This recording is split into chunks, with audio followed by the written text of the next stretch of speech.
আসসালামু আলাইকুম সবাইকে। রামিসার মৃত্যুতে আজকেও মিরপুর উত্তাল। মিরপুরে আপনার গোলচত্বরে ব্লকেট কর্মসূচি পালন করা হচ্ছে। আমি এখানে কেন বলতেছি একটু ইন্টারেস্টিং শোনেন।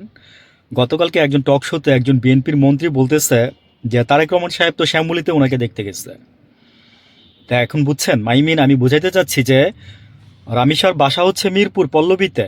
আমি বলছিলামও যে ফার্স্টে একদিন টিভি মিডিয়া জাস্ট 1 মিনিট প্রচার করছে, একটা স্বনামধন্য টিভি মিডিয়া, আমি নাম বললাম না এখানে, জুলাইয়ে খুবই ভূমিকা মানে অগ্রণী ভূমিকা পালন করছে পক্ষে।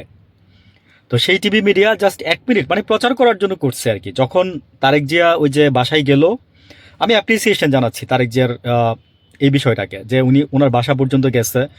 কিন্তু একটা জিনিস আমি আবার সাথে সাথে মানে অ্যাপ্রিসিয়েশন দিচ্ছি না আমাদের স্বরাষ্ট্রমন্ত্রীকে, বিকজ উনি বলছে একটা কথা যে মধ্যযুগীয় কি যেন বিচার আইন বা এই দিয়ে মানে মানে উনি যে বিচারটার কথা বলতেছে সেটা হচ্ছে যে মানে কাউকে ধর্ষণ করলে সেটার মৃত্যুদণ্ড ইসলামে যা বলা হয়েছে, মানে মৃত্যুদণ্ড সেটা মানে কার্যকর করা যাবে না এই রাষ্ট্রের।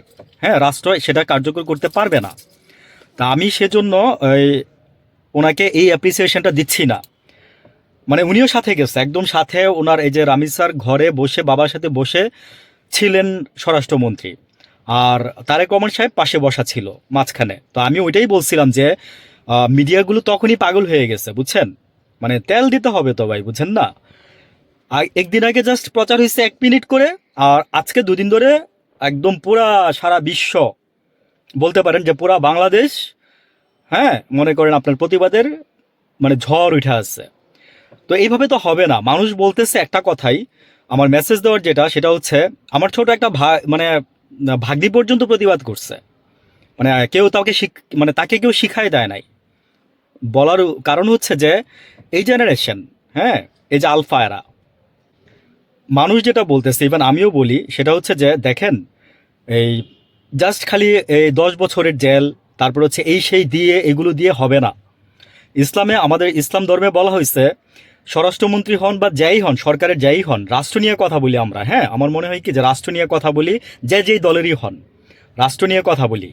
রাষ্ট্রের আপনার যদি রাষ্ট্র যদি ওদেরকে ফাঁসি দিত, মানে দুই একটা ঘটনা যদি নজির দেখাই দিতে পারতো, আজকে পর্যন্ত শুনছেন যে কোনো বাচ্চা ধর্ষণ হওয়ার পরে, ইভেন এই সরকারের আমলে 3টা মাস হয়েছে, মানে 3টা মাসের মধ্যে 300-র উপরে ধর্ষণ ছাড়াই গেছে। আপনারা জাস্ট পত্রপত্রিকা ঘাটেন, আমি যদি মিথ্যা বলে থাকি। যদি একটা ফাঁসি কার্যকর করতে পারতেন না, তাহলে আজকে এটা হইতো না। এবং শুনছিলাম যে তাকে নাকি জেল থেকে ছাড়াই আনা হয়েছে।